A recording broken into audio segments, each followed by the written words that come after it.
नमस्कार, मैं राजेश और आप देख रहे हैं नीति 365। भारत आदिवासी पार्टी भारत के आदिवासियों के हित, अधिकार और समस्याओं पर बनी पार्टी कही जाती है, लेकिन हर समस्या, हर समाधान बाद डिलिस्टिंग के मुद्दे पर खुलकर के भारत आदिवासी पार्टी ने कहा कि डिलिस्टिंग आदिवासियों के बीच फूट डाल करके राज करने की एक षड्यंत्र है। इसे आदिवासी अन्यथा ना ले। डिलिस्टिंग कोई मायने मतलब का नहीं है। डिलिस्टिंग कुछ लोग जो है वो हिंदू में शामिल होने के लिए प्रेरित कर रहे हैं और इसके पीछे बीजेपी और आरएसएस कार्य कर रहे हैं। वहीं पर कुछ आदिवासियों का आरोप है कि यह भारत आदिवासी पार्टी कुर्मियों के आदिवासी बनने का समर्थन पर करती है, तो एक और जहां डिलिस्टिंग की बात विरोध करती है, वहीं को आदिवासी में शामिल होने के लिए समर्थन करती है। तो एक पंथ में दो कार्य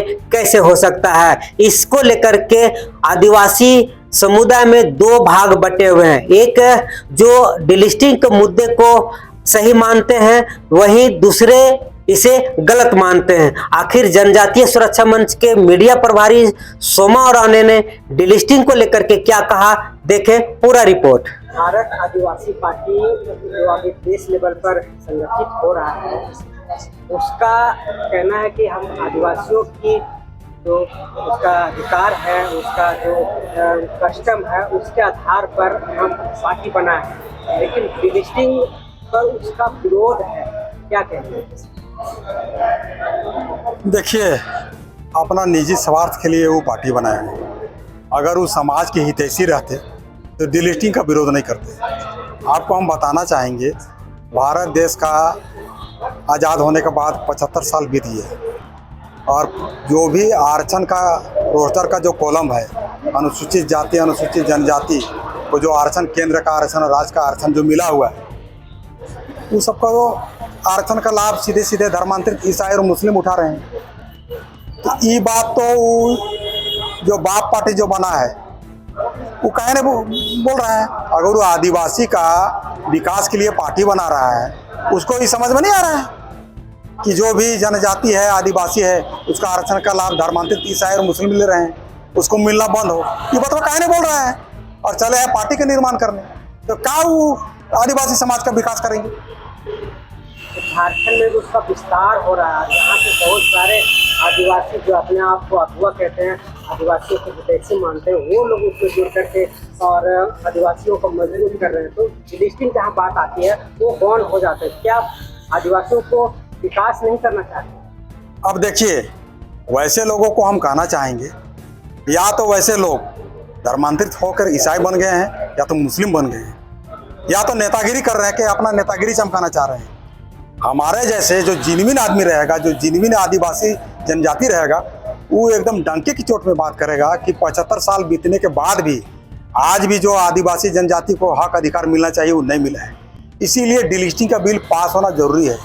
जो 75 साल बीत गया और अभी तक धर्मांतरित ईसाई और मुस्लिम आरक्षण का लाभ ले रहे हैं। अगर डिलिस्टिंग का बिल पास हो जाएगा तो धर्मांतरित ईसाई और मुस्लिम को आरक्षण मिलना बंद हो जाएगा। इसीलिए जो मुस्लिम बन गए हैं या ईसाई बन गए हैं, वैसे लोग तो चाहेंगे कि डिलिस्टिंग बिल पास नहीं हो या डिलिस्टिंग का हम विरोध करते हैं, तो तुरंत बोलेंगे ये बतवा को। जो आदिवासी का जो मनगढ़ंत जो बता रहे हैं पब्लिक को, या पार्टी का निर्माण कर रहे हैं कि हम आदिवासी का विकास करेंगे और उत्थान करेंगे, क्या खाक करेंगे? अरे असल में अगर आदिवासी को, जनजाति का आपको विकास करना है, तो जनजाति का जो आरक्षण का लाभ धर्मांतरित ईसाई और मुस्लिम ले रहे हैं, वो सबको रोके या डिलिस्टिंग बिल का समर्थन करे, तब वो मानेंगे कि भाई सही में तुम आदिवासी का हितैषी हो। तो कैसे मानेंगे?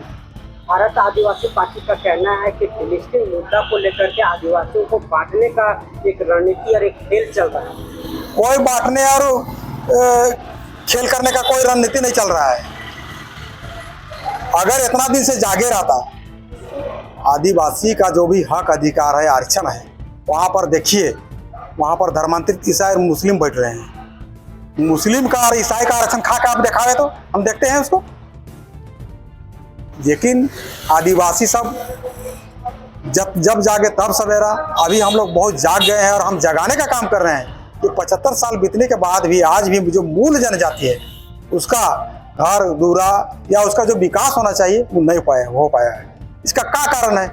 इसका यही कारण है कि जो भी धर्म परिवर्तन करके ईसाई या इस्लाम बन गए हैं, वैसे लोग जनजातीय आदिवासी का आरक्षण का लाभ ले रहे हैं और आगे भी लेते आ रहे हैं। इसीलिए डिलिस्टिंग बिल पास होना हर हाल में जरूरी है। इस बार अभी हम लोग जनजातीय सुरक्षा मंच वर्तमान समय में हर एक जिला से माननीय प्रधानमंत्री को डिलिस्टिंग बिल पास करने का नाम पोस्ट कार्ड लिख रहे हैं और आने वाला नवंबर में पूरे भारत देश से 10 लाख की संख्या में हम लोग दिल्ली में धरना देंगे और सदन तक को भी चलने देंगे जब तक कि डिलिस्टिंग बिल पास नहीं हो जाए। तो भारत आदिवासी पार्टी झारखंड में डिलिस्टिंग मुद्दा को विरोध किया, तो क्या यहाँ के आदिवासी उनको समर्थन देगी?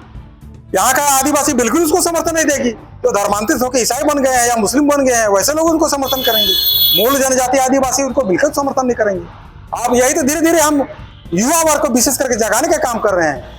अभी युवा किसी प्रकार के गांव घर देहात का अगर पढ़ लिख भी जाता है तो सरकारी नौकरी नहीं ले पाता है। इसका कारण क्या है कि कुछ पैसा कौड़ी देके, लोभ लालच देके धर्मांतरित ईसाई और मुस्लिम वैसे नौकरी में भी बैठ जा रहे हैं। तो नीचे ग्रामीण क्षेत्र का पढ़ लिख के भी उसको कुछ नहीं मिल रहा है, क्योंकि आरक्षण तो धर्मांतरित ईसाई और मुस्लिम ले रहे हैं। भारत आदिवासी पार्टी जो है लगातार कोयली कुर्मी को आदिवासी का समर्थन दे रही है। इससे आदिवासियों का अधिकार जो है वो बटेगा नहीं। देखिए, वो अपना राजनीतिक रोटी सेकने के लिए इस तरह का पार्टी का निर्माण कर रहा है। 75 साल बीत गया, इससे पहले कहाँ थे? काहे ने पार्टी बनाया? और पार्टी बना भी रहा है तो बोलता नहीं कि जो आदिवासी का हक अधिकार आरक्षण का लाभ जो ईसाई और मुस्लिम ले रहे हैं उसको मिलना बंद हो। ये बतवा काहे नहीं बोलता है? आप चौथा स्तंभ है, उससे पूछिएगा नहीं बतवा तो बोलिए कि आपका आरक्षण का लाभ धर्मांतरित ईसाई और मुस्लिम ले रहे हैं, इसको बंद करने के लिए आप क्यों नहीं बोल रहे हैं? नहीं बोल रहे हैं, इसका मतलब आदिवासी आप नहीं है। आप अपना खाली राजनीति रोटी सकने के लिए ओछी राजनीति कर रहे हैं। ऐसा झारखंड में नहीं चलेगा। तो ये जो झारखंड में विस्तारीकरण हो रहा है, अधिकतर आदिवासी उसमें शामिल हो गए हैं, क्या उनको डिलिस्टिंग नहीं चाहिए? नहीं, शामिल नहीं हो रहे हैं। और जो अगर हो भी रहे हैं तो वैसे लोग हो रहे हैं जो धर्मांतरित होकर ईसाई या मुस्लिम बन गए हैं, वैसे लोग हो रहे हैं। मूल जनजाति आदिवासी उसमें शामिल हो ही नहीं सकते हैं। मूल जनजाति आदिवासी तो इस बार संकल्प किए हुए हैं कि नवंबर में दिल्ली जा रहे हैं हम और डिलिस्टिंग बिल पास कराए के ही वापस आएंगे। मेरा नाम सोमा उरांव हुआ और हम जनजाति सुरक्षा मंच के मीडिया प्रभारी हैं।